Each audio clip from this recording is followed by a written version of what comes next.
സബർമതി എക്സ്പ്രസിൻ്റെ ആ 2 കോച്ചുകളിൽ തീ ആളിപ്പടരുകയാണ്. പുറത്ത് കടക്കാനാകാതെ അതിനകത്ത് കുടുങ്ങിപ്പോയ കുട്ടികളും സ്ത്രീകളും ഉൾപ്പെടെ നിരവധി മനുഷ്യർ വെന്തു മരിക്കുകയാണ്. പതിയെ പതിയെ തീ കെട്ടടങ്ങി. എന്നാൽ ഒന്നും അവിടെ അവസാനിച്ചില്ല. അതൊരു തുടക്കം മാത്രമായിരുന്നു. ഗുജറാത്ത് കണ്ട ഏറ്റവും വലിയൊരു കലാപത്തിൻ്റെ തുടക്കം. ഞാൻ നിങ്ങളെ സ്വാഗതം ചെയ്യുന്നത് 2002 ഗോദ്ര ട്രെയിൻ തീവെപ്പിൻ്റെയും ഗുജറാത്ത് കലാപത്തിൻ്റെയും യഥാർത്ഥ സംഭവകഥകളിലേക്കാണ്. Back to your world of ലുഹിയർ.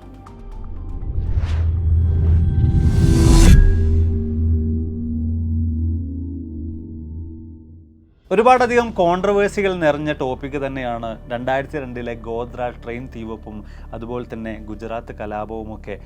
നമ്മൾ ഇന്നും പരിശോധിച്ച് നോക്കുകയാണെങ്കിൽ ഉത്തരം കിട്ടാതെ അവശേഷിക്കുന്ന നിരവധി ചോദ്യങ്ങൾ ഈ പ്രശ്നങ്ങളുമായി ബന്ധപ്പെട്ടുകൊണ്ട് ഇന്നും നിലനിൽക്കുന്നുണ്ട് എന്ന കാര്യം നമുക്ക് മനസ്സിലാക്കാൻ സാധിക്കുന്നുണ്ട്. അതുകൊണ്ടൊക്കെ തന്നെയും വീഡിയോ പൂർണ്ണമായിട്ടും കാണാൻ ശ്രമിക്കുക, പറയുന്ന കാര്യങ്ങൾ കൃത്യമായിട്ട് മനസ്സിലാക്കാൻ ശ്രമിക്കുക.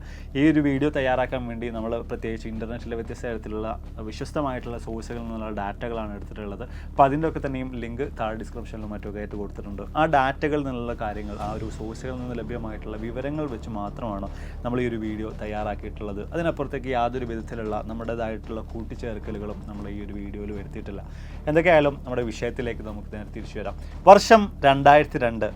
അയോധ്യയിൽ അന്ന് VHP വിശ്വ ഹിന്ദു പരിഷത്ത് പൂർണ്ണഹൂതി യജ്ഞം എന്ന് പറഞ്ഞുകൊണ്ട് ഒരു യജ്ഞം സംഘടിപ്പിക്കുകയുണ്ടായി. രാജ്യത്തിൻ്റെ വ്യത്യസ്ത ഭാഗങ്ങളിൽ നിന്നായിട്ട് ഒരുപാടധികം ആളുകൾ, കർസേവകർ അങ്ങോട്ടേക്ക് ഒഴുകിയെത്തുന്നുണ്ട്, അതിൽ പങ്കുചേരാൻ വേണ്ടി വരുന്നുണ്ട്. ആ കൂട്ടത്തിൽ ഗുജറാത്തിൽ നിന്നും ഒരുപാടധികം ആളുകൾ അങ്ങോട്ടേക്ക് ഒഴുകുന്നുണ്ട്. തിരിച്ചു വരാനായി സബർമതി എക്സ്പ്രസിനെയാണ് ഗുജറാത്തിൽ നിന്ന് പ്രത്യേകിച്ച് അഹമ്മദാബാദിൻ്റെയും മറ്റ് സമീപ പ്രദേശങ്ങളിലൊക്കെ ജീവിച്ചുകൊണ്ടിരുന്ന ആളുകൾ ആശ്രയിച്ചിരുന്നത്.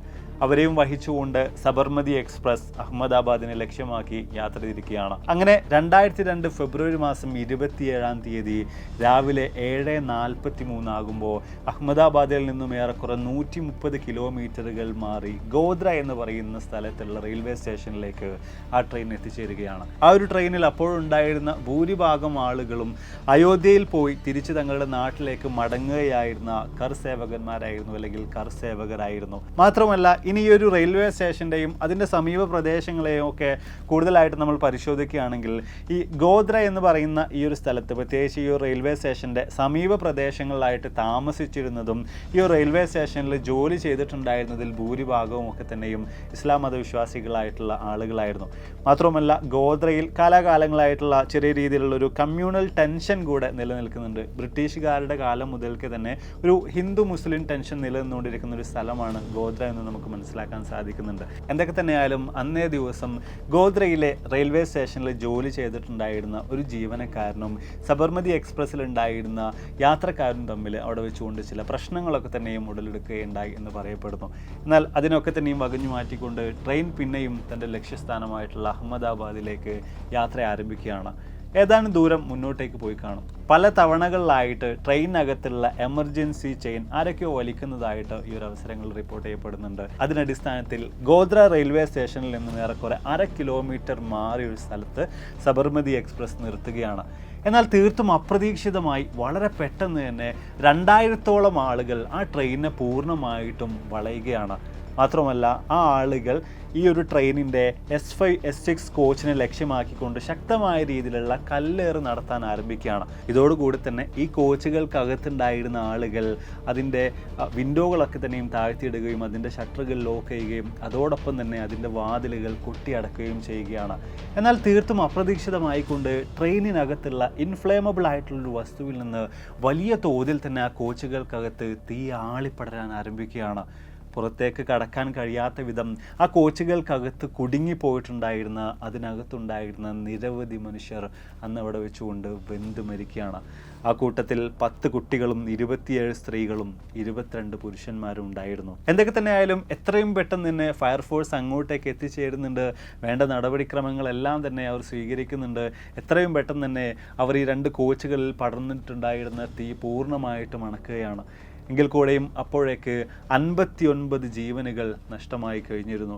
വിഷയം വലിയ തോതിൽ തന്നെ മാധ്യമ ശ്രദ്ധ പിടിച്ചു പറ്റുന്നുണ്ട്. മാത്രമല്ല അന്നത്തെ ഗുജറാത്തിൻ്റെ മുഖ്യമന്ത്രിയായിരുന്ന ഇന്നത്തെ നമ്മുടെ പ്രധാനമന്ത്രിയായിട്ടുള്ള നരേന്ദ്രമോദിയും സംഘവും സംഭവ സ്ഥലത്തേക്ക് എത്തുന്നുണ്ട്. കാര്യങ്ങളെല്ലാം തന്നെ വിശദമായ രീതിയിൽ തന്നെ അവർ നോക്കിക്കാണുന്നുണ്ട്.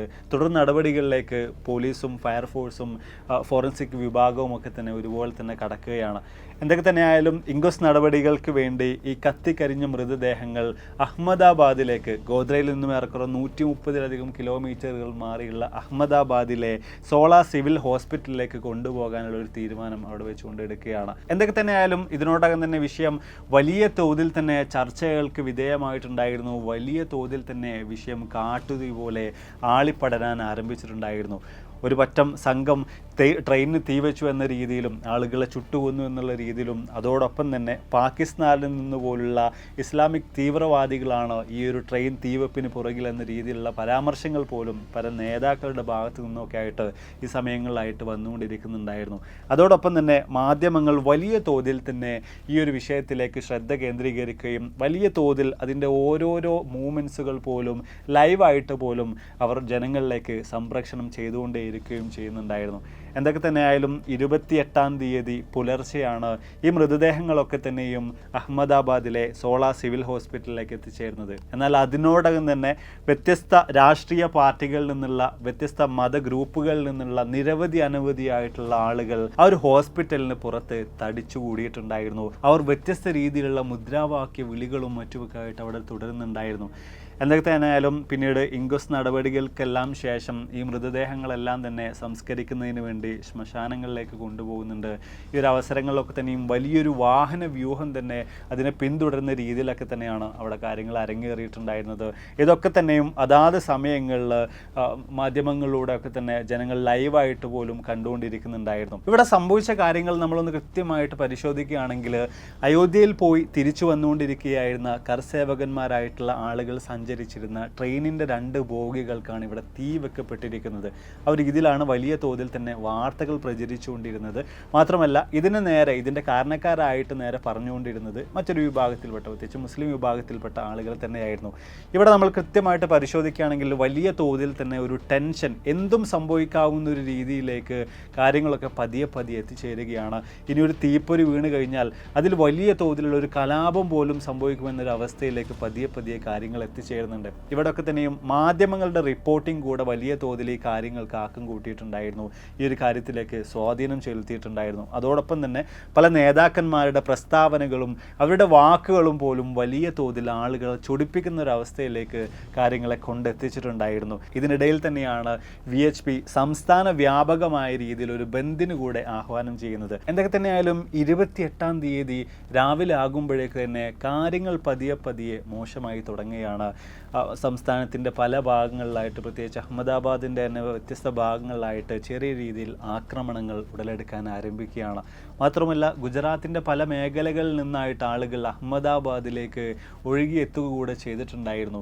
എന്തൊക്കെ തന്നെയായാലും 28-ാം തീയതി രാവിലെ വലിയൊരു സംഘം തന്നെ ആദ്യം തടിച്ചുകൂടുന്നത് ചാമൻപുരയിലെ ഗുൽബർഗ് സൊസൈറ്റിയുടെ മുൻഭാഗത്തായിട്ടാണ്. അഹമ്മദാബാദിൽ അത്യാവശ്യം പോഷായിട്ടുള്ള ഒരു ഏരിയ തന്നെയാണത്. അത്യാവശ്യം പൈസക്കാരായിട്ടുള്ള മുസ്ലിങ്ങളായിട്ടുള്ള ആളുകളാണ് അവിടെ ജീവിച്ചുകൊണ്ടിരുന്നത്. അതിൽ തന്നെ പ്രത്യേകിച്ച് എടുത്തു പറയുകയാണെങ്കിൽ അന്നത്തെ കോൺഗ്രസിൻ്റെ MP ആയിട്ടുണ്ടായിരുന്ന, പാർലമെൻറ്റ് മെമ്പർ ആയിട്ടുണ്ടായിരുന്ന ഇഹ്സാൻ ജാഫ്രിയുടെ വീടുണ്ടായിരുന്നതും അദ്ദേഹം താമസിച്ചിട്ടുണ്ടായിരുന്നതും ഈ ഒരു മേഖലയിൽ തന്നെയായിരുന്നു.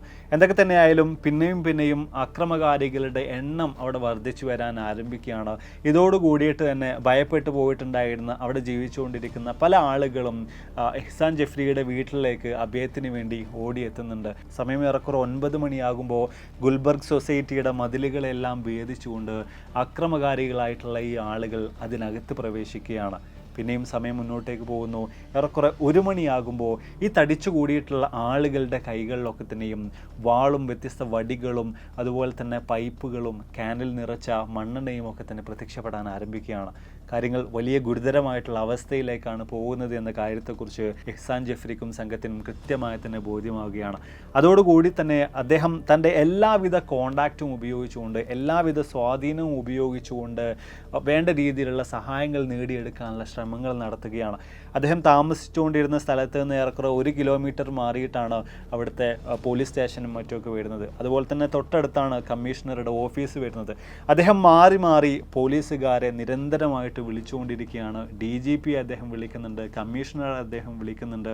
എന്തിനേറെ പറയുന്നു, അന്നത്തെ ഉയർന്ന പല പൊളിറ്റിക്കൽ ലീഡേഴ്സിനെയും അതുപോലെ തന്നെ ഗവൺമെൻറ് ഒഫീഷ്യൽസിനെയും ഒക്കെ അദ്ദേഹം നിരന്തരമായിട്ട് വിളിച്ചുകൊണ്ടേയിരിക്കുകയാണ്. പക്ഷേ ആരും തന്നെ അദ്ദേഹത്തിന് ഉത്തരം നൽകിയില്ല. വേണ്ട രീതിയിലുള്ള നടപടികളൊന്നും തന്നെ അദ്ദേഹത്തിൻ്റെയും കുടുംബത്തിൻ്റെയും സുരക്ഷയ്ക്ക് വേണ്ടി, ഗുൽബർഗ് സൊസൈറ്റിയുടെ സുരക്ഷയ്ക്ക് വേണ്ടി ചെയ്തു തരാൻ വേണ്ടി മുന്നോട്ടേക്ക് ഇറങ്ങി വന്നില്ല. എന്തൊക്കെ തന്നെയായാലും ആക്രമണങ്ങൾ കൂടുതൽ രൂക്ഷമാക്കുകയാണ്. അവർ ഗുൽബർഗ് സൊസൈറ്റിയിലെ വീടുകൾക്ക് തീവെക്കുകയും ആളുകളെ നിഷ്ഠൂരം കൊല ചെയ്യുകയും സ്ത്രീകളെ പോലും മാനഭംഗപ്പെടുത്തുകയും വലിയ തോതിൽ തന്നെ ആക്രമണങ്ങൾ അവിടെ അഴിച്ചുവിടുകയും ചെയ്യുകയാണ്. ആ ആക്രമണങ്ങളുടെ ഭാഗമായിട്ട് അന്നത്തെ കോൺഗ്രസിൻ്റെ MP ആയിരുന്ന ഇഹ്സാൻ ജഫ്രി എന്ന മനുഷ്യൻ പോലും അതിക്രൂരമായ രീതിയിൽ തന്നെ കൊല ചെയ്യപ്പെടുകയാണ്. ഈ ആക്രമകാരികളുടെ കയ്യിൽ കമ്പ്യൂട്ടർ പ്രിൻ്റഡ് ആയിട്ടുള്ള വോട്ടർ ലിസ്റ്റ് പോലും ഉണ്ടായിരുന്നു എന്ന് പറയപ്പെടുന്നു. അത് നോക്കി കൃത്യമായിട്ട് മുസ്ലിംസിൻ്റെ പ്രോപ്പർട്ടികൾ തിരഞ്ഞു പിടിച്ചായിരുന്നു അത്രേ ഇവർ വലിയ തോതിലുള്ള ആക്രമണങ്ങൾ അഴിച്ചുവിട്ടിരുന്നത്. എന്തൊക്കെ തന്നെയായാലും വലിയൊരു കലാപത്തിന് തന്നെ അവിടെ തുടക്കം കുറിക്കപ്പെടുകയായിരുന്നു.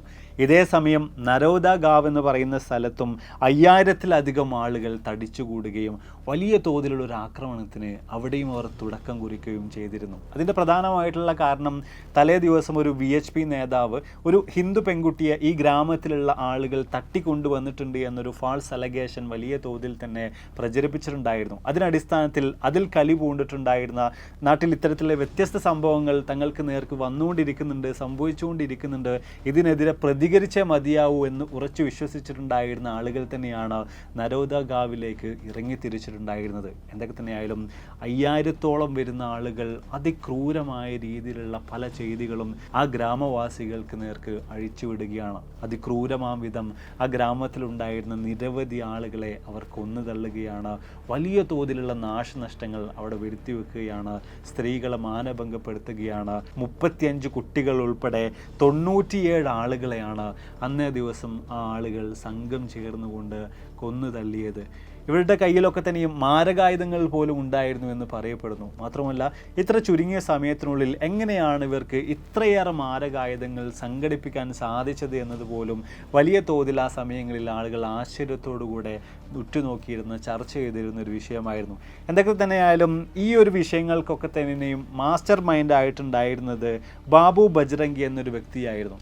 അതെ, എമ്പുരാൻ സിനിമയുമായി ബന്ധപ്പെട്ടുകൊണ്ട് അതിലൊരു ക്യാരക്ടറുമായി ബന്ധപ്പെട്ടുകൊണ്ടൊക്കെ വലിയ തോതിൽ ഇന്ന് ചർച്ചകൾ ചെയ്തുകൊണ്ടിരിക്കുന്നതും ഇയാളെക്കുറിച്ച് തന്നെയാണ്. ബാബു ബജ്രംഗി എന്ന യഥാർത്ഥത്തിലുള്ള ഈ കലാപത്തിന് ഒക്കെ തന്നെയും ആഹ്വാനം നടത്തിയിട്ടുണ്ടായിരുന്ന, അതിന് മുന്നിട്ടിറങ്ങിയിട്ടുണ്ടായിരുന്ന, നേതൃത്വം കൊടുത്തിട്ടുണ്ടായിരുന്ന ഒരു യഥാർത്ഥ മനുഷ്യൻ ജീവിച്ചിരിപ്പുണ്ടായിരുന്നു. ഇതിന് ഒരുപടി മുകളിലായിട്ട് അയാളുടെ ചില ഒളിക്യാമറകൾ വെച്ച് എടുത്തിട്ടുള്ള വീഡിയോകളൊക്കെ ഇന്നും നമുക്ക് യൂട്യൂബിൽ കാണാൻ സാധിക്കുന്നുണ്ട്. അത് കൃത്യമായിട്ട് കേട്ട് നോക്കുകയാണെങ്കിൽ തന്നെ ഇയാൾ എത്രത്തോളം ക്രൂരനായിട്ടുള്ള, നീചനായിട്ടുള്ളൊരു മനുഷ്യനാണെന്ന കാര്യത്തെക്കുറിച്ച് കൃത്യമായ രീതിയിൽ തന്നെ നമുക്ക് മനസ്സിലാക്കാൻ സാധിക്കും. കുട്ടികളെയും സ്ത്രീകളെയും ഉൾപ്പെടെ അതിക്രൂരമായ രീതിയിൽ തങ്ങൾ കൊന്നുവെന്നും ഇനിയും കൊല്ലാൻ അവസരം ലഭിച്ചു കഴിഞ്ഞാൽ കൂടുതൽ ആളുകളെ കൊന്നു തള്ളുമെന്നൊക്കെ യാതൊരു വിധത്തിലുള്ള ദയാദാക്ഷിണ്യവും യാതൊരു വിധത്തിലുള്ള കുറ്റബോധവും ഇല്ലാതെ അയാൾ ആ വീഡിയോയിൽ സംസാരിക്കുന്നതായിട്ട് നമുക്ക് കാണാൻ സാധിക്കും. ഇന്നും ആ വീഡിയോ യൂട്യൂബിൽ അവൈലബിൾ ആണ്. ഇത്രയധികം ഗുരുതരമായിട്ടുള്ള ഈ പ്രശ്നങ്ങൾക്കെല്ലാം തന്നെ ചുക്കാൻ പിടിച്ച ഈ ഒരു മനുഷ്യൻ എവിടെയാണ്, അയാൾക്ക് എന്ത് ശിക്ഷയാണ് ലഭിച്ചത് എന്ന കാര്യത്തെക്കുറിച്ച് പരിശോധിക്കുകയാണെങ്കിൽ ഇയാൾക്ക് ജീവപര്യന്തം ശിക്ഷ വിധിച്ചിട്ടുണ്ടായിരുന്നു. എന്നാൽ ശിക്ഷാ കാലയളവിൽ പല തവണയായിട്ട് ഇയാൾ പരോളിലും മറ്റൊക്കെ പുറത്തിറങ്ങിയിട്ടുണ്ടായിരുന്നു എന്ന് നമുക്ക് മനസ്സിലാക്കാൻ സാധിക്കുന്നുണ്ട്. മാത്രമല്ല 2019 ആരോഗ്യപരമായിട്ടുള്ള പ്രശ്നങ്ങളും മറ്റൊക്കെ ചൂണ്ടിക്കാണിച്ച് ഇയാൾ നൽകിയിട്ടുള്ള ഹർജിയുടെ അടിസ്ഥാനത്തിലൊക്കെ ഇയാൾക്ക് ജാമ്യം നൽകുകൂടെ ചെയ്തിട്ടുണ്ടായിരുന്നു. ഇനി നേരെ നമ്മുടെ വിഷയത്തിലേക്ക് തിരിച്ചു വരുമ്പോൾ 2002 ഫെബ്രുവരി 28 ഇതുപോലെ തന്നെ അഹമ്മദാബാദിൻ്റെ വ്യത്യസ്ത മേഖലകളിലും ഗുജറാത്തിൻ്റെ വ്യത്യസ്ത ഭാഗങ്ങളിലൊക്കെ ആയിട്ട് വലിയ തോതിൽ തന്നെയുള്ള ആക്രമണങ്ങൾ അരങ്ങേറുകയാണ്. ഇതിനടിസ്ഥാനത്തിൽ തന്നെ അനവധിയായിട്ടുള്ള സാധാരണക്കാരായിട്ടുള്ള മനുഷ്യർക്ക് വ്യത്യസ്ത രീതിയിലുള്ള പ്രശ്നങ്ങൾ അനുഭവിക്കേണ്ടി വരികയാണ്. നിരവധി മനുഷ്യർക്ക് അവരുടെ ജീവൻ പോലും നഷ്ടപ്പെടുന്ന അവസ്ഥയിലേക്ക് അവർ എത്തിച്ചേരുകയാണ്. മാത്രമല്ല പിറ്റേ ദിവസം മാർച്ച് 1-ാം തീയതിയും ഇതുപോലെ തന്നെ കലാപം തുടർന്നുകൊണ്ടേയിരിക്കുകയാണ്. അന്ന് ദിവസം സംഭവിച്ച വലിയ സുപ്രധാനമായിട്ടുള്ള ഒരു കാര്യം, ബെസ്റ്റ് ബേക്കറി എന്ന് പറയുന്ന ഹനുമാൻ തെക്രിയിലെ ഒരു ബേക്കറിക്ക് തീ വെക്കപ്പെട്ടു എന്നുള്ളതാണ്. ഈ ആളുകൾ സംഘം ചേർന്നുകൊണ്ട് ആക്രമിക്കാൻ വേണ്ടി ഓടിയെടുക്കുന്നത് കാണുമ്പോൾ ഈ ഒരു ബേക്കറിയിൽ ഉണ്ടായിരുന്ന ജോലി ചെയ്യുകയായിരുന്ന ആളുകളൊക്കെ തന്നെയും ബേക്കറിയുടെ അകത്തേക്ക് ഓടിക്കേറി അഭയം പ്രാപിക്കുന്നുണ്ട്. എന്നാൽ സംഘം ചേർന്ന് എത്തിയിട്ടുണ്ടായിരുന്ന ഈ കലാപകാരികൾ ആ ഒരു ബേക്കറിക്ക് പൂർണ്ണമായിട്ടും തീയിടുകയാണ്. അതിൽപ്പെട്ടുകൊണ്ട് അതിനകത്തുണ്ടായിരുന്ന 14 പേരും വെന്ത് മരിക്കുകയാണ്. ഇനി ഈ മരണപ്പെട്ട ആളുകളുടെ കാര്യം തന്നെ എടുത്ത് പരിശോധിക്കുകയാണെങ്കിൽ ബേക്കറിയിൽ ജോലി ചെയ്യുന്ന ആളുകൾ തന്നെയായിരുന്നു ആ 14 ആളുകളും. എന്നാൽ അതിൽ 11 മുസ്ലിങ്ങളും ബാക്കി 3ഓളം വരുന്ന ഹിന്ദുമത വിശ്വാസികളാണ് ഉണ്ടായിരുന്നത്. പിന്നെയും കലാപം വലിയ തോതിൽ തന്നെ അരങ്ങേറുകയാണ്. ഗുജറാത്തിൻ്റെ വ്യത്യസ്ത മേഖലകളിലായിട്ട് വലിയ തോതിൽ തന്നെ പ്രശ്നങ്ങൾ ഉടലെടുക്കുകയാണ്. അനവധി മരണങ്ങൾ അരങ്ങേറുകയാണ്. എന്തൊക്കെ തന്നെയായാലും അതിൽപ്പെട്ടുകൊണ്ട് മരണം സംഭവിച്ചത് ഏറെക്കുറെ 1044 പേർക്കാണ്. മാത്രമല്ല 223 ആളുകളെ കാണാതാവുകയും 2500-ലധികം ആളുകൾക്ക് വ്യത്യസ്ത പരിക്കുകൾ സംഭവിക്കുകയും ചെയ്തു. ഇതോടൊപ്പം തന്നെ ഒരുപാടധികം നാശനഷ്ടങ്ങളും ഗുജറാത്തിന് സംഭവിക്കുകയുണ്ടായി. മറ്റു ചില റിപ്പോർട്ടുകളിലെ കണക്കുകൾ പറയുന്നത് ഏറെക്കുറെ 2000-ഓളം ആളുകൾക്ക്, പ്രത്യേകിച്ച് 1926-ഓളം വരുന്ന ആളുകൾക്ക് മരണം സംഭവിച്ചിരിക്കാം എന്ന കാര്യമാണ്. ഇനി ഇവിടെ ഇത്രയും വലിയ തോതിലുള്ള ഒരു കലാപം തന്നെ അരങ്ങേറി കഴിഞ്ഞിരിക്കുന്നു. ആരുടെ ഭാഗത്താണ് ഇവിടെ പിഴവുകൾ സംഭവിച്ചിട്ടുള്ളത്, എന്താണ് ഇവിടെ സംഭവിച്ചിട്ടുള്ളത് എന്ന കാര്യങ്ങളെക്കുറിച്ചൊക്കെ നോക്കുമ്പോൾ തുടക്കം മുതൽക്കേ തന്നെ അന്നത്തെ ഗുജറാത്ത് ഗവൺമെൻറ്റിനെ വലിയ തോതിൽ തന്നെ എല്ലാവരും ഒരുപോലെ പഴി ചാരിയിട്ടുണ്ടായിരുന്നു. വേണ്ട രീതിയിലുള്ള നടപടിക്രമങ്ങൾ അവർ കൈക്കൊണ്ടില്ല. അതിനാലാണ് ഇത്തരം വലിയൊരു കലാപത്തിലേക്ക് കാര്യങ്ങൾ ചെന്ന് അവസാനിച്ചത് എന്ന രീതിയിലുള്ള വിശദീകരണങ്ങൾ ആ സമയങ്ങളിൽ വലിയ തോതിൽ ഉയർന്നു വന്നിട്ടുണ്ടായിരുന്നു. പ്രത്യേകിച്ച് അന്നത്തെ പ്രധാനമന്ത്രിയായിരുന്ന അടൽ ബിഹാരി വാജ്പേയി പോലും അന്നത്തെ ഗുജറാത്ത് ഗവൺമെൻറ്റിനെ പഴിചാരുകയുണ്ടായി, കുറ്റപ്പെടുത്തുകയുണ്ടായി. എന്നാൽ ഗുജറാത്ത് ഗവൺമെൻറ്റിൻ്റെ പക്ഷം നമ്മൾ പരിശോധിച്ച് നോക്കുമ്പോൾ അവർക്ക് പറയാനുള്ളത് തങ്ങൾക്ക് നിയന്ത്രിക്കാൻ കഴിയുന്നതിനും അപ്പുറത്തേക്ക് വലിയ തോതിൽ തന്നെ ഒരു ജനസാഗരം ഈ ഒരു കലാപത്തിലേക്ക് ഇറങ്ങിത്തിരിക്കുകയുണ്ടായി. അതിനാൽ മാത്രമാണ് ഇത്രയും അപകടങ്ങൾ സംഭവിച്ചത്. തങ്ങൾക്ക് ചെയ്യാൻ പറ്റുന്ന കാര്യങ്ങളെല്ലാം തന്നെ ചെയ്തിട്ടുണ്ടായിരുന്നു എന്ന് തുടങ്ങിയിട്ടുള്ള കാര്യങ്ങളാണ്. എന്നാൽ പിന്നീട് പല ആളുകളും ഗവൺമെൻറ്റിനും ഭരണാധികാരികൾക്കും എതിരൊക്കെ ആയിട്ട് രംഗത്ത് വന്നിട്ടുള്ളതായിട്ട്, പല വെളിപ്പെടുത്തലുകൾ നടത്തിയിട്ടുള്ളതായിട്ട് നമുക്കവിടെ വ്യക്തമായി തന്നെ കാണാൻ സാധിക്കുന്നുണ്ട്. ആ കൂട്ടത്തിൽ എടുത്തു പറയേണ്ട വ്യക്തികളിൽ ഒരാളാണ് അന്നത്തെ ഗുജറാത്ത് പോലീസിൻ്റെ ഭാഗമായിട്ടുണ്ടായിരുന്ന, പോലീസിൽ പ്രവർത്തിച്ചിട്ടുണ്ടായിരുന്ന സജീവ് ഭട്ട്. അദ്ദേഹം പറയുന്നൊരു കാര്യം, ഈ ഒരു കലാപത്തിന് തൊട്ടു മുൻപായിട്ട് മുഖ്യമന്ത്രിയുടെ നേതൃത്വത്തിൽ ഒരു മീറ്റിംഗ് സംഘടിപ്പിക്കപ്പെട്ടിട്ടുണ്ടായിരുന്നു. വിവിധ നേതാക്കളും ഗവൺമെൻറ് ഒഫീഷ്യൽസും ഒക്കെ തന്നെ അതിൽ പങ്കുചേർന്നിട്ടുണ്ടായിരുന്നു. അവരോടായിട്ടന്ന് CM പറഞ്ഞിട്ടുണ്ടായിരുന്ന ഒരു കാര്യം, ആക്രമണങ്ങൾ ആരംഭിക്കുന്ന അവസരത്തിൽ ആരും തന്നെ ഇടപെടേണ്ട, ഒന്നും ചെയ്യേണ്ട എന്ന രീതിയിലുള്ള നിർദ്ദേശമാണ് CM അവർക്കൊക്കെ തന്നെ നൽകിയിട്ടുണ്ടായിരുന്നത്, മുഖ്യമന്ത്രി അവർക്കൊക്കെ തന്നെ നൽകിയിട്ടുണ്ടായിരുന്നു എന്ന കാര്യമാണ്. എന്നാൽ വിശദമായിട്ട് ഈ കാര്യങ്ങളുമായി ബന്ധപ്പെട്ടൊക്കെ അന്വേഷിച്ച് വന്ന അവസരത്തിൽ സജീവ് ഭട്ട് പറഞ്ഞതുപോലൊരു മീറ്റിംഗ് നടക്കുകയോ ഇതിൽ ഇദ്ദേഹം പങ്കുചേരുകയോ ഒന്നും ചെയ്തിട്ടില്ല എന്ന കാര്യങ്ങളൊക്കെ തന്നെയും തെളിയിക്കപ്പെടുകയുണ്ടായി. എന്നാൽ പിന്നീട് അതിനുശേഷം 2007 ഗുജറാത്തിൻ്റെ ആഭ്യന്തരമന്ത്രി പോലുമായിട്ടുണ്ടായിരുന്ന ഹരൺ പാണ്ഡ്യ ഈ ഒരു വിഷയം സത്യമാണ് എന്ന് സ്ഥിരീകരിച്ചുകൊണ്ട് വെളിപ്പെടുത്തലുകളുമായിട്ട് മുന്നോട്ടേക്ക് വന്നിട്ടുണ്ടായിരുന്നു. അദ്ദേഹം ഒരു കുറ്റസമ്മതം പോലും നടത്തിയിട്ടുണ്ടായിരുന്നു. എന്നാൽ പിന്നീട് തൻ്റെ കാറിൽ കൊല ചെയ്യപ്പെട്ട നിലയിലാണ് ഹരൺ പാണ്ഡ്യയെ ലോകത്തിന് കാണാൻ സാധിച്ചത്. ആരാണ് അദ്ദേഹത്തെ കൊല ചെയ്തത്, അദ്ദേഹത്തിൻ്റെ ഈ കൊലപാതകത്തിന് പുറകിൽ ആരാണ് എന്ന ചോദ്യത്തിന് ഇന്നും നമുക്ക് യാതൊരു വിധത്തിലുള്ള ഉത്തരങ്ങളുമില്ല. ആ പ്രതികളെ ഇന്നും പിടികൂടാനായിട്ടില്ല. എന്തൊക്കെ തന്നെയായാലും ഗുജറാത്ത് കലാപവുമായി ബന്ധപ്പെട്ടുകൊണ്ട് വലിയ തോതിൽ തന്നെ ദേശീയ അന്താരാഷ്ട്ര രീതിയിൽ പോലും ചർച്ചകൾ ആരംഭിക്കുന്നുണ്ട്, ചർച്ചകൾ നടക്കുന്നുണ്ട്. അതിനൊക്കെ അടിസ്ഥാനത്തിൽ ചില കമ്മീഷനുകളൊക്കെ തന്നെയും ഇതിനെക്കുറിച്ച് കൃത്യമായിട്ടുള്ള പഠനങ്ങൾ നടത്തുന്നതിന് വേണ്ടി പല കാലങ്ങളിലായിട്ട് നിയോഗിക്കപ്പെട്ടിട്ടുണ്ടായിരുന്നു. ആ കൂട്ടത്തിലുള്ള 2 സുപ്രധാനമായിട്ടുള്ള കമ്മീഷനുകളാണ് നാനാവതി കമ്മീഷനും അതുപോലെ തന്നെ ബാനർജി കമ്മീഷനും. GT നാനാവതിയുടെ നേതൃത്വത്തിൽ വിശദമായ രീതിയിൽ തന്നെ അത്യാവശ്യം സമയം എടുത്തുകൊണ്ട് പഠനങ്ങൾ നടത്തിയതിന് അടിസ്ഥാനത്തിൽ തന്നെയാണ് നാനാവതി കമ്മീഷൻ്റെ റിപ്പോർട്ട് പുറത്തു വരുന്നത്. അതിലുള്ള കാര്യങ്ങൾ നമ്മൾ പരിശോധിച്ച് നോക്കുകയാണെങ്കിൽ അതിൽ പറയുന്ന കാര്യങ്ങൾ വ്യക്തമായ പ്ലാനുകളോട് കൂടി തന്നെയാണ് ഗോദ്രയിലെ ട്രെയിനിന് തീവെപ്പ് നടത്തിയിട്ടുള്ളതെന്ന കാര്യമാണ്. അതുപോലെ തന്നെ ഗവൺമെൻറ്റിൻ്റെ ഭാഗത്തുനിന്ന് യാതൊരു വിധത്തിലുള്ള വീഴ്ചകളും വന്നിട്ടില്ല എന്ന രീതിയിൽ പൊളിറ്റീഷ്യൻസിനൊക്കെ തന്നെയും പൂർണ്ണമായിട്ടുള്ളൊരു ക്ലീൻ ഷീറ്റ് നൽകുന്ന രീതിയിലൊക്കെ തന്നെയാണ് ഈ ഒരു റിപ്പോർട്ട് കാര്യങ്ങളൊക്കെ തന്നെയും പുറത്ത് വന്നിട്ടുണ്ടായിരുന്നത്. ഇതിലും വ്യത്യസ്ത രീതിയിലുള്ള പ്രശ്നങ്ങളൊക്കെ ഉണ്ട്, വ്യത്യസ്ത രീതിയിലുള്ള പാളിച്ചകൾ വന്നിട്ടുണ്ടെന്ന് തുടങ്ങിയിട്ടുള്ള പല കാര്യങ്ങളും പല തെളിവുകളൊക്കെ ഏതായാലും പുറത്ത് വന്നിട്ടുണ്ടായിരുന്നു. ഇനി നേരെ നമ്മൾ ബാനർജി റിപ്പോർട്ടിൻ്റെ കാര്യത്തിലേക്ക് വരുമ്പോൾ 2004 കോൺഗ്രസ് ഇന്ത്യയിൽ അധികാരത്തിലേറിയതിനെ തുടർന്നിട്ടാണ് ഉമേഷ് ചന്ദ്ര ബാനർജിയുടെ നേതൃത്വത്തിൽ ഒരു കമ്മീഷൻ രൂപീകരിക്കുന്നതും വിശദമായ രീതിയിൽ തന്നെ ഗോദ്ര തീവെപ്പിനെ കുറിച്ചും അതുപോലെ തന്നെ കലാപത്തിനെ കുറിച്ചും ഒക്കെ വിശദമായിട്ടുള്ള റിപ്പോർട്ടുകൾ നൽകാൻ വേണ്ടി ആവശ്യപ്പെടുന്നതൊക്കെ. എന്നാൽ ഈ റിപ്പോർട്ടിൻ്റെ കാര്യം പരിശോധിക്കുകയാണെങ്കിൽ നാനാവധി റിപ്പോർട്ടുമായിട്ട് നേരെ ഓപ്പോസിറ്റ് ആയിട്ടുള്ള രീതിയിലാണ് ഇതിൻ്റെ കാര്യങ്ങൾ വരുന്നത്. യാതൊരു വിധത്തിലുള്ള പ്ലാനിങ്ങും ഈ ട്രെയിനിലെ തീവെപ്പുമായി ബന്ധപ്പെട്ടുകൊണ്ട് അല്ലെങ്കിൽ തീ പടർന്നതുമായി ബന്ധപ്പെട്ടുകൊണ്ട് നടന്നിട്ടില്ല എന്നും സ്വാഭാവികമായിട്ട് ആക്സിഡൻ്റലി നടന്നിട്ടുള്ള ഒരു തീപിടുത്തമാണ് അന്നേ ദിവസം ആ 2 ബോഗികളും സംഭവിച്ചിട്ടുള്ളത് എന്ന കാര്യങ്ങളാണ് ഈ ഒരു റിപ്പോർട്ടിൽ വിശദീകരിച്ചിട്ടുണ്ടായിരുന്നത്. അതുപോലെ തന്നെ ഗവൺമെൻറ്റിൻ്റെ ഭാഗത്തു നിന്ന് വലിയ തോതിലുള്ള വീഴ്ചകൾ വന്നിട്ടുണ്ടായിരുന്നു എന്ന രീതിയിൽ BJP നേതാക്കളൊക്കെ തന്നെയും കുറ്റപ്പെടുത്തുന്ന രീതിയിലൊക്കെ തന്നെയാണ് ഈ റിപ്പോർട്ടിലെ കാര്യങ്ങൾ വന്നിട്ടുണ്ടായിരുന്നത്. എന്നാൽ ഈ ഒരു അവസരത്തിൽ BJPക്കൊക്കെ പറയാനുണ്ടായിരുന്ന ഒരു കാര്യം, സംസ്ഥാന ഇലക്ഷനുകളെ മുന്നിൽ കണ്ടുകൊണ്ട് അതിൽ നേട്ടം കൈവരിക്കുന്നതിന് വേണ്ടി എല്ലാ കാര്യങ്ങൾ കൂട്ടിച്ചേർത്തുകൊണ്ടാണ് ഈ ഒരു ബാനർജി റിപ്പോർട്ട് തയ്യാറാക്കിയിട്ടുള്ളത് എന്നൊരു കാര്യമായിരുന്നു. എന്തൊക്കെ തന്നെയായാലും ഈ ഒരു വിഷയത്തിൽ പിന്നീട് മനുഷ്യാവകാശ കമ്മീഷൻ പോലും വ്യക്തമായുള്ള നിരീക്ഷണങ്ങളൊക്കെ തന്നെ നടത്തുന്നത് നമുക്ക് കാണാൻ സാധിക്കുന്നുണ്ട്. ഈ 2 റിപ്പോർട്ടുകളും 2 കമ്മീഷൻ്റെ റിപ്പോർട്ടുകളും ബയാസ്ഡ് ആണ് എന്ന രീതിയിലുള്ള പരാമർശങ്ങൾ പോലും അവരുടെ ഭാഗത്തു നിന്നുള്ളതായിട്ട് നമുക്ക് കാണാൻ സാധിക്കുന്നുണ്ട്.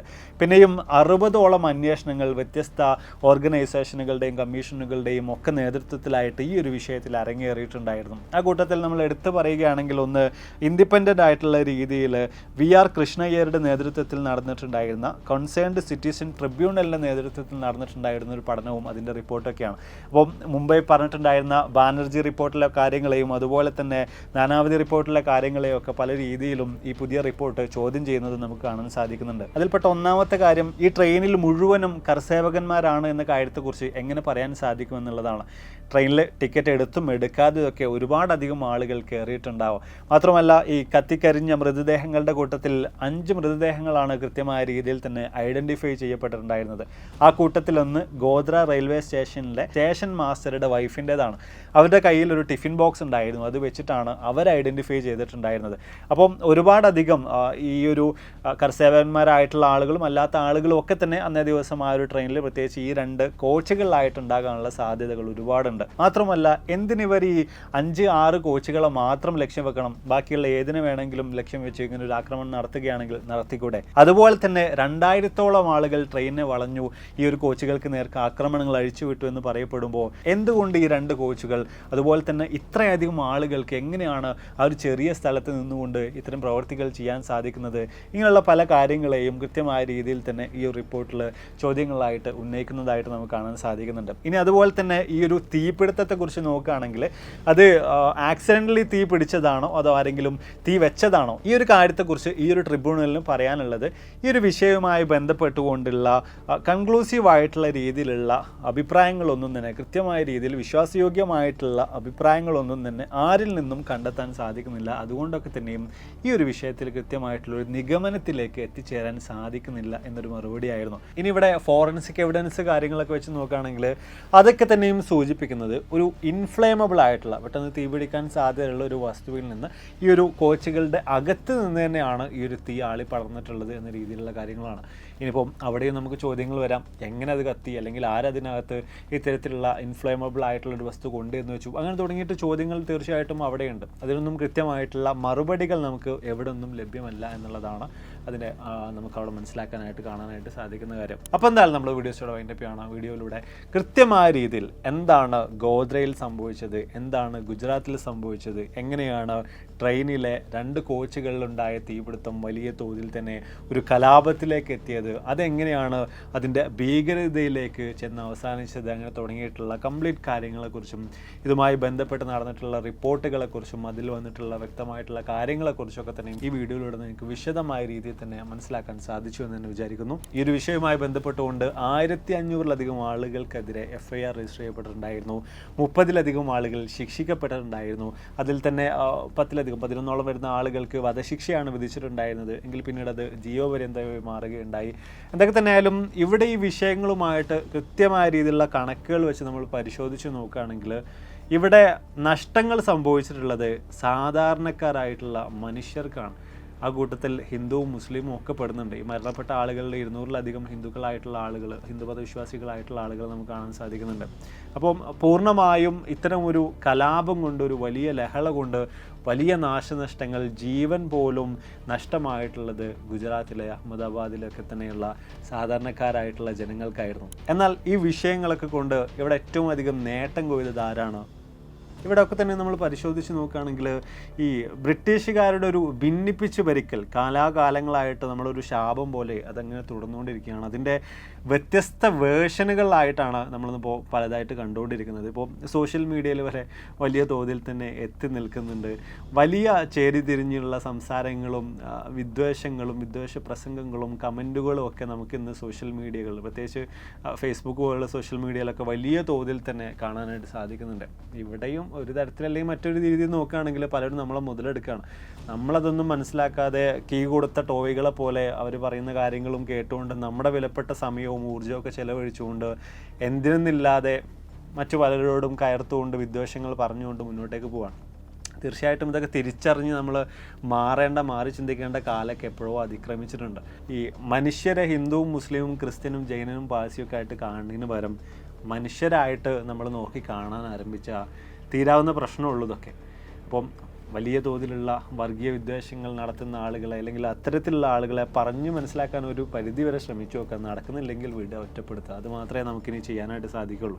കൃത്യമായിട്ടുള്ള വിദ്യാഭ്യാസത്തിലൂടെ എന്താണ് സംഭവങ്ങൾ, എങ്ങനെയാണ് കാര്യങ്ങൾ എന്നൊക്കെ ചരിത്രത്തിൻ്റെ കാര്യങ്ങൾ കൂടെ വെച്ചിട്ട്, ചരിത്രത്തിൽ സംഭവിച്ചിട്ടുള്ള കാര്യങ്ങൾ, നടന്നിട്ടുള്ള തെറ്റുകൾ, അതിൻ്റെ പ്രശ്നങ്ങൾ, അതിൽ അനുഭവിച്ചിട്ടുണ്ടായിരുന്ന ആളുകളുടെ അവസ്ഥകൾ, അവർ ഇന്ന് അനുഭവിച്ചുകൊണ്ടിരിക്കുന്ന യാതനകൾ, അവരുടെ ദുരിതങ്ങൾ, ഇതൊക്കെ തന്നെ വ്യക്തമാക്കി മനസ്സിലാക്കാൻ ശ്രമിക്കുക. നിങ്ങൾ ഏതൊരു കാര്യത്തിലേക്കും വലിയ തോതിൽ തന്നെ ആരുടെങ്കിലും വാക്കുകൾ കേട്ട് എടുത്തു ചാടുന്നതിന് മുമ്പ് കൃത്യമായി കാര്യങ്ങളൊക്കെ തന്നെ മനസ്സിലാക്കാൻ ശ്രമിക്കുക. മനുഷ്യരായിട്ട് കാണാൻ ശ്രമിക്കുക. ഇവിടെയൊക്കെ തന്നെ നമുക്ക് കാണാൻ കഴിയുന്ന ഒരു പാറ്റേൺ എന്ന് പറയുന്നത് പലപ്പോഴും തലച്ചോറ് മറ്റു പലരുടെയും വാക്കുകൾക്ക് മുന്നിൽ പണയം വെച്ച പല ആളുകളുമാണ് കാര്യങ്ങളൊന്നും ചിന്തിക്കാതെ ഭയങ്കര തീവ്രമായിട്ടുള്ള ചിന്തകളുമായിട്ട് പല പ്രവൃത്തികൾ ചെയ്തു കൂട്ടുന്നത് എന്ന കാര്യം നമുക്ക് വ്യക്തമായി കാണാൻ സാധിക്കുന്നുണ്ട്. എന്നാൽ പിന്നെ ഇതൊക്കെ ചെയ്ത് കഴിഞ്ഞതിന് ശേഷമായിരിക്കും ഇവർ റിഗ്രറ്റ് ചെയ്യുന്നത്. ഇത് ചെയ്തത് തെറ്റായി പോയി എന്നൊരു കാര്യം അവർ തന്നെ സ്വന്തമായിട്ട് റിയലൈസ് ചെയ്യുന്നത്, ബോധ്യപ്പെടുന്നത്. ചരിത്രം പരിശോധിച്ച് നോക്കുമ്പോൾ വലിയ ക്രൂരതകൾ ചെയ്തു കൂട്ടി പിൽക്കാലത്ത് ഇതൊക്കെ തെറ്റായിരുന്നു, ഞാനങ്ങനെ ചെയ്തത് ശരിയായില്ല എന്നൊക്കെ സ്വയം തിരിച്ചറിഞ്ഞ ഒരുപാടധികം ആളുകളെ നമുക്ക് കാണാൻ സാധിക്കുന്നുണ്ട്. എന്തൊക്കെ തന്നെ ആയാലും ആക്രമണങ്ങളും കലാപങ്ങളും പ്രശ്നങ്ങളൊന്നും ഇല്ലാത്ത നല്ലൊരു ലോകം പുലരട്ടെ എന്ന് തന്നെ നമുക്കെപ്പോഴും ആത്മാർത്ഥമായിട്ട് ആഗ്രഹിക്കാം. ഇവിടെ ഇപ്പോൾ ഇനി എമ്പുരാൻ സിനിമയുമായിട്ടൊക്കെ ബന്ധപ്പെടുത്തി പറയുകയാണെങ്കിൽ ഇത്തരക്കാരായിട്ടുള്ള എന്തെങ്കിലും കാണുമ്പോൾ ഭയങ്കരമായിട്ട് ട്രിഗറായിട്ട് അതിലേക്ക് എടുത്തു ചാടി പല കാര്യങ്ങളും ചെയ്തുകൊണ്ടിരിക്കുന്ന പല വിഭാഗത്തിൽപ്പെടുന്ന ആളുകളെ കൃത്യമായ രീതിയിൽ മാർക്കറ്റിങ്ങിന് വേണ്ടിയിട്ട് എമ്പുരാൻ സിനിമയുടെ അണിയറ പ്രവർത്തകർ നല്ല അടിപൊളിയായിട്ട് ഉപയോഗിച്ചിട്ടുണ്ട് എന്ന കാര്യം ഇവിടെ നോക്കി കാണാൻ നമുക്ക് കൃത്യമായ രീതിയിൽ തന്നെ സാധിക്കുന്നുണ്ട്. ഈ സോഷ്യൽ മീഡിയയിൽ പലരും ഉണ്ടാക്കിയിട്ടുള്ള ഈ ഒച്ചപ്പാടും ബഹളവും ഒക്കെ കാരണമായിട്ട് സിനിമയുടെ അണിയറ പ്രവർത്തകർക്ക് വലിയ തോതിൽ തന്നെ നേട്ടം കൊയ്യാനായിട്ട് സാധിച്ചു. എന്നാൽ ഈ സോഷ്യൽ മീഡിയയിൽ ഒച്ചപ്പാടുണ്ടാക്കിയ, വലിയ രീതിയിൽ പ്രശ്നങ്ങൾ ഉണ്ടാക്കിയ, മുദ്രാവാക്യം വിളിച്ച ആളുകൾക്ക് എന്ത് നേട്ടമാണ് ഉണ്ടായത്? ഒരു പൈസയുടെ നേട്ടം ഉണ്ടായത് നിങ്ങൾക്ക്? എന്നാൽ ഈ സിനിമയുടെ അണിയറ പ്രവർത്തകർക്കാണെങ്കിൽ അവിടെ കോടികളുടെ ലാഭമാണ് ഇത്തരം പ്രവർത്തികൾ കാരണമൊക്കെ ആയിട്ട് ഏതായാലും സംഭവിച്ചിട്ടുള്ളത്. കാര്യങ്ങളൊക്കെ കൃത്യമായിട്ട് മനസ്സിലാക്കാൻ ശ്രമിക്കുക. കാര്യങ്ങളൊക്കെ തന്നെയും കൃത്യമായ രീതിയിൽ തന്നെ നോക്കിക്കാണുക, തിരിച്ചറിയുക. നല്ല രീതിയിൽ നല്ലൊരു മനസ്സോടുകൂടെ എല്ലാവരും മനുഷ്യരായി നോക്കിക്കണ്ട് മുന്നോട്ടേക്ക് പോവുക. അതൊക്കെ തന്നെയാണ് ഈ ഒരു വിഷയവുമായി ബന്ധപ്പെട്ട് ഇതിൻ്റെ ഒരു അവസാന ഭാഗത്തിൽ എനിക്ക് നിങ്ങളോടായിട്ട് ഒന്നുകൂടെ ഉണർത്താനുള്ളത്. വീഡിയോയെക്കുറിച്ചുള്ള നിങ്ങളുടെ അഭിപ്രായങ്ങൾ, ഈ ഒരു വിഷയവുമായി ബന്ധപ്പെട്ട് ഞാൻ എന്തെങ്കിലും കാര്യങ്ങൾ വിട്ടുപോയിട്ടുണ്ടെങ്കിൽ അതിനെക്കുറിച്ചൊക്കെ തന്നെയും തീർച്ചയായിട്ടും താഴെ രേഖപ്പെടുത്താൻ മറക്കരുത്. അപ്പോൾ ഇതിൽ നിന്ന് ഒരുപാട് വീഡിയോസിലുമായിട്ട് കണ്ടുവിട്ടാവുന്ന പ്രതീക്ഷയോടെ ബൈ.